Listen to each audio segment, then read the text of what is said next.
Africa did not whisper, it roared. And the roar came not from a conference hall in Europe, nor from some polite diplomatic summit. It came from the heart of Burkina Faso. From the mouth of a man the West thought they could ignore. Captain Ibrahim Traoré stood before a sea of his people not just to speak but to ignite. And when he opened his mouth, the world shifted. No teleprompter. No filters. No fear. His words weren't crafted for applause, they were forged for war. He didn't plead, he warned. He didn't ask for peace, he demanded sovereignty. And he didn't point fingers, he named his enemies. The West. The imperialists. The meddlers.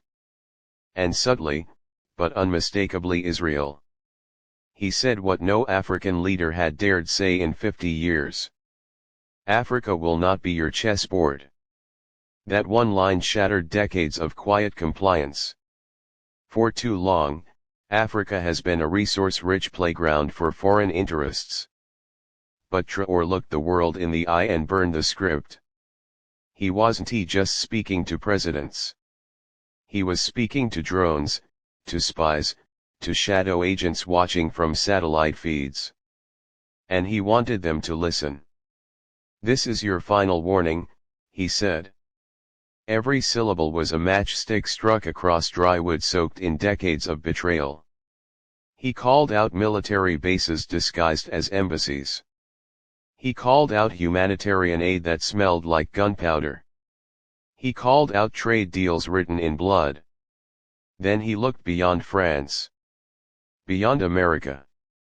And his voice reached Tel Aviv. He knew. He knew about the silent pacts signed under the radar. He knew about arms shipments redirected through West African ports. He knew about intelligence sharing agreements that painted African rebels as global threats just to justify intervention. And he wasn't having it. Africa is awake, he said. That wasn't just defiance. That was declaration. He invoked the Sahel not as a region, but as a front line. Not a victim, but a volcano. And then he dropped the line that froze every intelligence analyst on 5 continents. If you choose to test our silence again, we will choose the ground for the next war. That line wasn't a metaphor. It was a target. It was a dare. And everyone in the intelligence community knew it. This was not about Burkina Faso anymore. This was about the rise of an African military coalition outside Western control. He wasn't speaking for one country. He was speaking as if he'd already unified the next resistance. As if Mali, Niger, Guinea, and beyond were already ready. He named the era they were leaving behind. Colonialism. Neocolonialism. Proxy wars.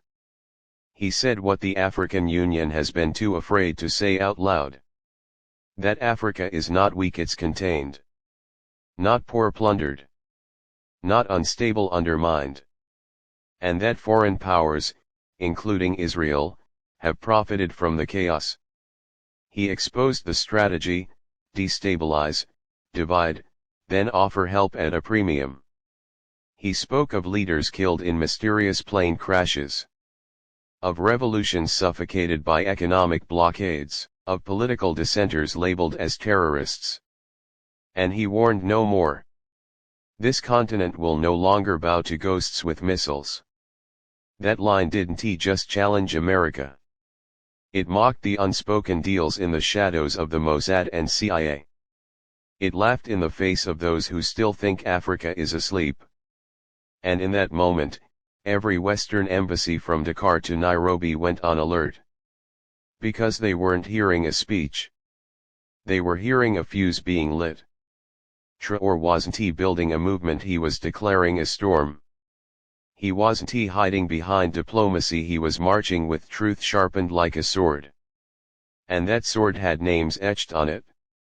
No one in Tel Aviv expected to be dragged into this front line.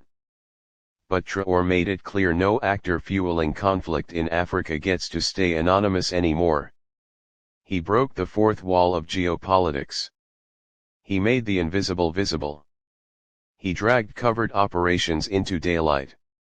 He tore the mask off every advisor, every consultant, every quiet weapon deal. And he warned, if you intervene again, we will not protest.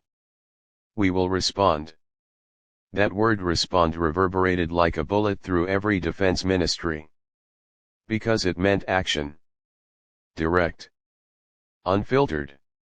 And it wasn't just military. It was psychological warfare. He flipped the narrative. Africa is no longer begging for freedom, it's preparing for vengeance.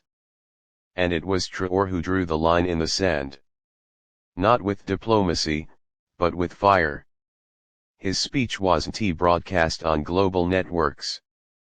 It didn't trend on sanitized social media timelines. Because it wasn't meant to trend. It was meant to haunt. Every capital that has ever profited from African division felt its pulse change.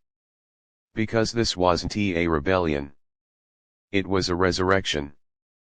And in that resurrection, he didn't ask for Israel's partnership. He demanded its withdrawal. No more surveillance. No more strategic cooperation under the guise of counterterrorism. No more resources flowing out while weapons flow in. He made it clear, Israel may be far in geography, but near in impact. And if they've been playing the long game, Africa just flipped the board. Traoré didn't blink. He didn't flinch. He made a statement that couldn't be misquoted, you cannot keep what you stole with silence. He spoke of uranium fields guarded by foreign contractors. Of digital spying infrastructures cloaked as anti-extremism. Of children holding rifles instead of pencils, thanks to wars nobody owns. And he screamed enough. It wasn't the volume. It was the velocity of truth. And it struck every fortress built on lies. He wasn't looking for applause, he was triggering collapse. He shattered the old world order's illusion of invincibility. And for the first time in decades, a leader from Africa didn't just say we're coming. He said, we're here. And every empire felt the tremor. Even the ones hiding behind peace deals and satellites.